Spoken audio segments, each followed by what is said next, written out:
Simple frequency distribution দেখেছি। এইবার আমরা গ্রুপ ফ্রিকোয়েন্সি ডিস্ট্রিবিউশন দেখব।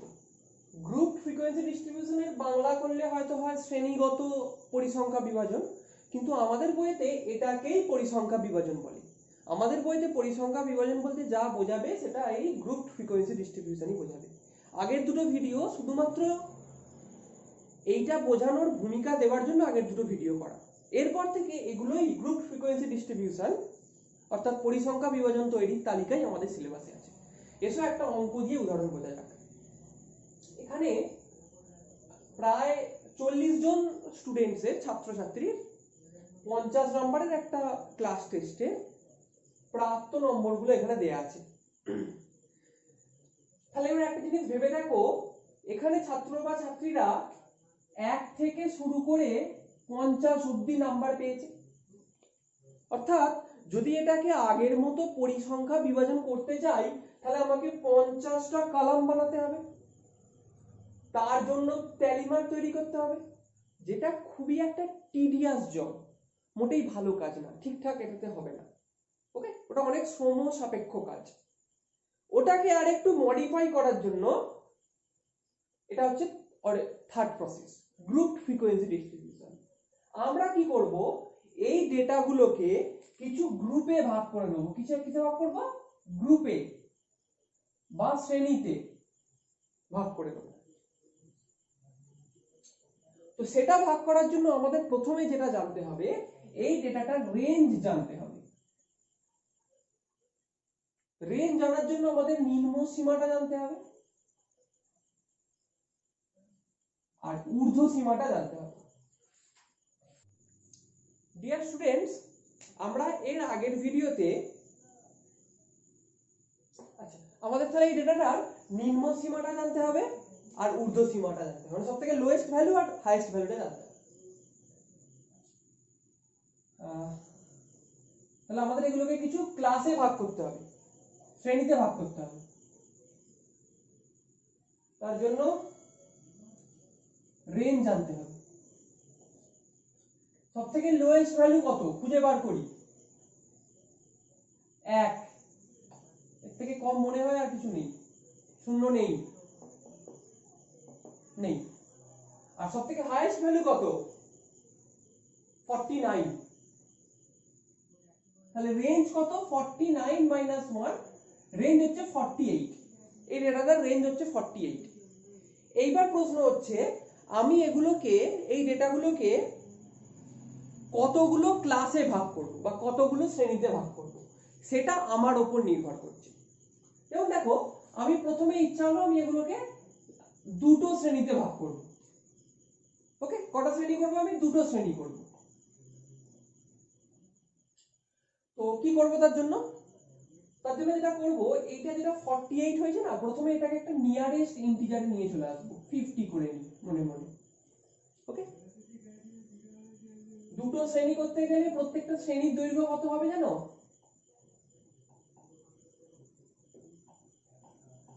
50/25। ঠিক আছে, আমি এটাকে ইচ্ছা তিনটে শ্রেণী করব। তাহলে শ্রেণীর দৈর্ঘ্য হবে তখন 16.33। আমার ইচ্ছা হয়েছে 5টা শ্রেণী করব, তাহলে তখন শ্রেণীর দৈর্ঘ্য হবে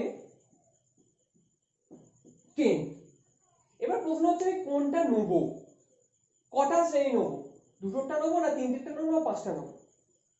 না, মনে রাখবে কখনোই শ্রেণীর দৈর্ঘ্য 3-এর থেকে কম করা যাবে না আর 30-এর থেকে বেশি করা যাবে না। অর্থাৎ শ্রেণীর সংখ্যা কখনো 3-এর থেকে কম আর 30-এর থেকে বেশি করা যাবে না, এটা রুল। তাহলে ডেটাতে অনেক এরর চলে আসবে, তাহলে এটা নেব না। তিনটে শ্রেণী নিলে একটা প্রবলেম আসছে, দেখো শ্রেণীর দৈর্ঘ্য হয়ে যাচ্ছে পয়েন্টে, যেটা আমাদের কাছে মোটেই কনভিনিয়েন্স না পয়েন্টে নেওয়াটা। 5টা নেওয়াটা কনভিনিয়েন্স। তাহলে 5টা শ্রেণী কি কি নেব? শ্রেণীর দৈর্ঘ্য 10 করে হয়েছে, তাহলে একটা শ্রেণী নেব 1 থেকে 10, একটা শ্রেণী নেব 11 থেকে 20, একটা শ্রেণী নেব 21 থেকে 30, একটা শ্রেণী নেব 31 থেকে 40, একটা শ্রেণী নেব 41 থেকে 50। দেখো এই প্রত্যেকটা শ্রেণী 5টা শ্রেণী হয়েছে, 1 2 3 4 5টা। ওকে, আচ্ছা এগুলো হচ্ছে একটা তাহলে শ্রেণী। স্যার 5টার বেশিও নিতে পারতাম, 10টা শ্রেণীও নিতে পারতাম, কিন্তু 5টাই থাক। ওকে, এবার এই প্রত্যেকটা শ্রেণীর দুটো জিনিস আমাদের এখন মনে রাখতে হবে। সবথেকে যে লোয়েস্ট ভ্যালুটা সেটাকে বলা হচ্ছে নিম্ন সীমা, আর সবথেকে যে হাইয়েস্ট ভ্যালুটা সেটাকে বলা হচ্ছে ঊর্ধ্ব সীমা। ওকে, প্রথম শ্রেণীর নিম্ন সীমা 1 আর ঊর্ধ্ব সীমা হচ্ছে 10, আর শ্রেণীগুলোর দৈর্ঘ্য কত করে হয়েছে? 10 করে। দেখো 1 থেকে 10 এর মধ্যে 10টা ভ্যালু আমি ঢোকাতে পারি, 1 2 3 4 5 6 7 8 9 10, 10টা ভ্যালু ঢোকাতে পারি 1 থেকে 10 এর মধ্যে। সেরকম 11 থেকে 20 এর মধ্যেও 10টা ভ্যালু ঢোকাতে পারি। শ্রেণীর দৈর্ঘ্য হচ্ছে 10। ওকে, এই অবধি আগে পজ করে নোট করে নাও। নেক্সট আমরা এই শ্রেণীগুলো দিয়ে কি করে ফ্রিকোয়েন্সি ডিস্ট্রিবিউশন টেবিল করতে হয় সেটা আমরা দেখব।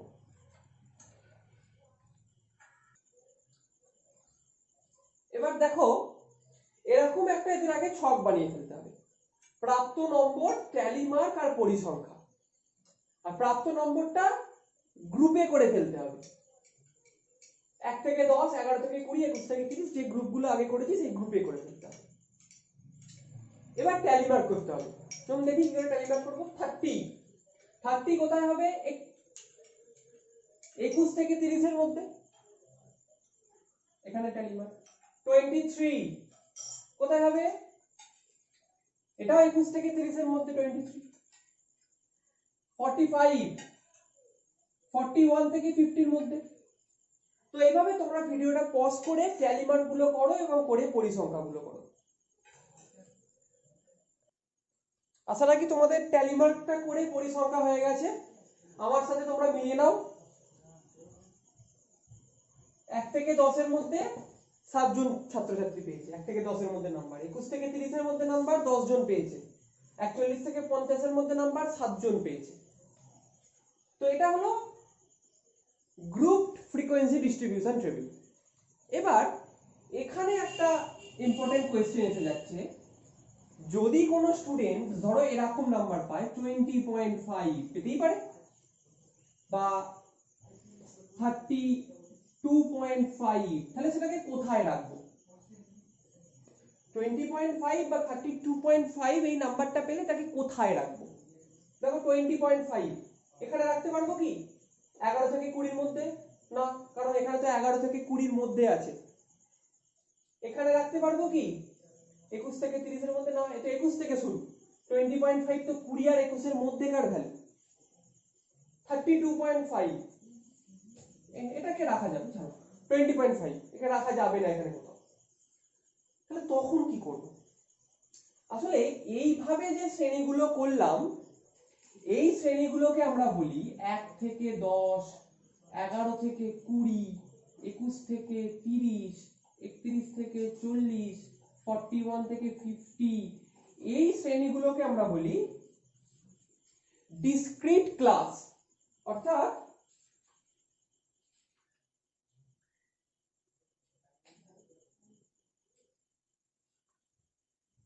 এগুলোকে আমরা বলি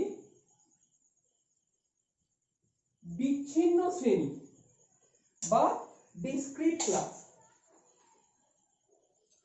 তো এগুলোর জন্য কি করব সেটার জন্য আমরা এবার আলোচনা শুরু করব।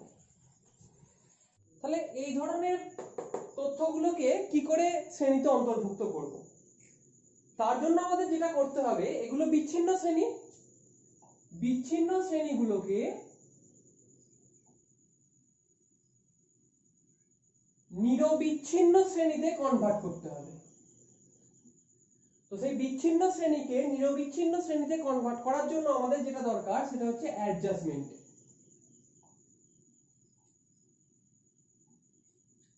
ওকে, অ্যাডজাস্টমেন্টের জন্য যেটা দরকার সেটা হচ্ছে অ্যাডজাস্টমেন্ট ফ্যাক্টর।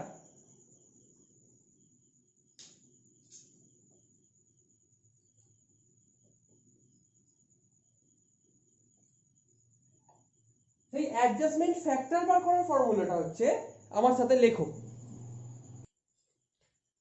অ্যাডজাস্টমেন্ট ফ্যাক্টর বার করার ফর্মুলা হচ্ছে একটি শ্রেণীর নিম্ন সীমা মাইনাস তার পূর্ববর্তী শ্রেণীর ঊর্ধ্ব সীমা বাই 2।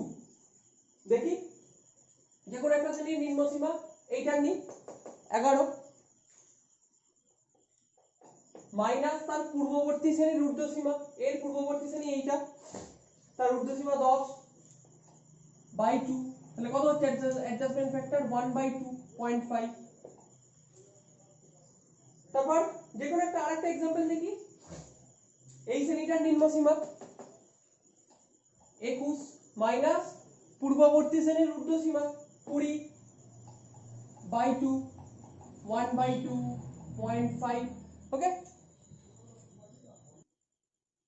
এরপর কি করব দেখো, এই যে অ্যাডজাস্টমেন্ট ফ্যাক্টরটা পেলাম 0.5, সেইটাকে যে কোনো শ্রেণীর নিম্ন সীমা থেকে বিয়োগ করে দেব আর ঊর্ধ্ব সীমার সাথে যোগ করে দেব। তাহলে শ্রেণীগুলো কি হয়ে যাবে দেখো, এর নিম্ন সীমা থেকে 0.1 বিয়োগ করলে কত হয়েছে, 0.5 বিয়োগ করলে কত হয় 0.5, আর ঊর্ধ্ব সীমার সাথে কি করব, যোগ করব, তাহলে হয়ে যাবে 10.5। এই শ্রেণীটা হয়ে গেল। নিম্ন সীমা থেকে বিয়োগ 10.5 মাইনাস 20.5, নিম্ন সীমা থেকে বিয়োগ 20.5 আর ঊর্ধ্ব সীমার সাথে যোগ 30.5, নিম্ন সীমা থেকে বিয়োগ ঊর্ধ্ব সীমার সাথে যোগ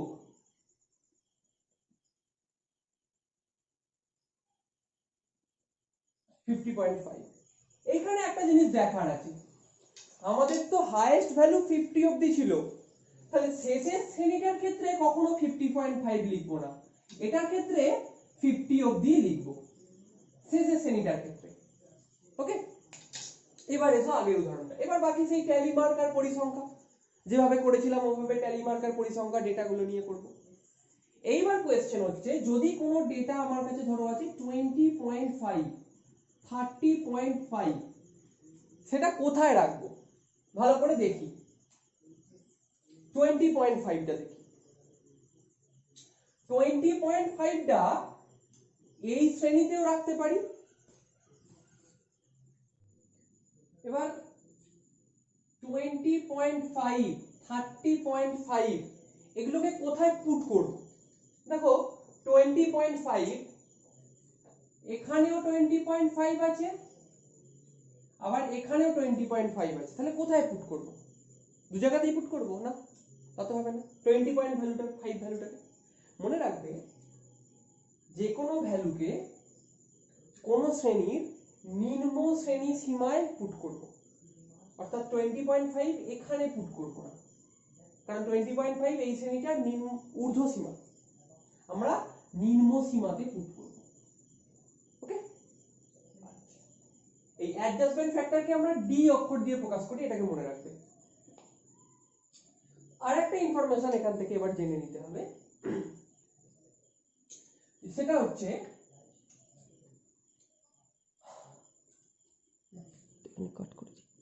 ওকে, এবার এই ছকটাকে এইভাবে করে নাও, এই এই নতুন টার্মগুলো আমরা শিখব। আচ্ছা, এক এক করে শিখব। প্রথমে দুটো জিনিসের মধ্যে ডিফারেন্স একটু বুঝে নিতে হবে। 1 থেকে 10 এটা হচ্ছে বিচ্ছিন্ন শ্রেণীটা, আর ওটাকেই কন্টিনিউয়াস করার পরে অর্থাৎ নিরবিচ্ছিন্ন করার পরে আমার হয়েছে 0.5 থেকে 10.5, তাই তো। 11 থেকে 20 সেটা হচ্ছে 10.5 থেকে 20.5। এই 1 কে আমরা বলি নিম্ন সীমা, আর 10 কে আমরা বলি ঊর্ধ্ব সীমা। এবার কন্টিনিউয়াস করার পরে যেটা এলো 0.5, তাকে আমরা বলি নিম্ন সীমানা, আর 10.5 কে বলি ঊর্ধ্ব সীমানা। ওকে, এটাকে ফার্স্টে নোট করো। এরপরে এক একটা জিনিসের, আচ্ছা এরপরে হচ্ছে শ্রেণী দৈর্ঘ্য।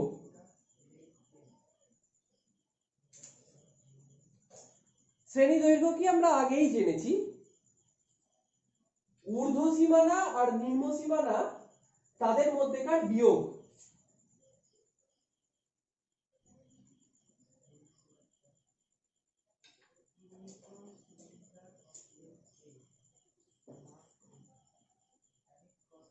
ঊর্ধ্ব সীমানা আর নিম্ন সীমানা তাদের মধ্যে বিয়োগ, অর্থাৎ যে কোনো একটা নিই 20.5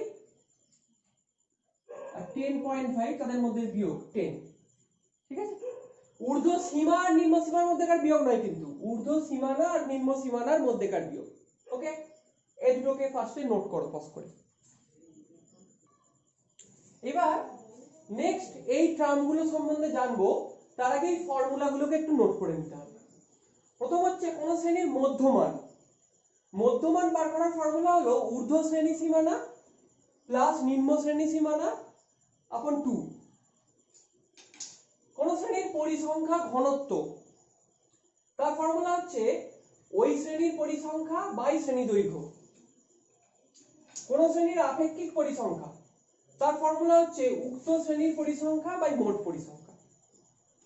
এগুলো এক এক করে ক্যালকুলেট করি। ফার্স্টে হচ্ছে মধ্যমান, এই শ্রেণীটার মধ্যমান। ফর্মুলা কি, ঊর্ধ্ব সীমানা প্লাস নিম্ন সীমানা বাই 2। ঊর্ধ্ব সীমানা কত 10.5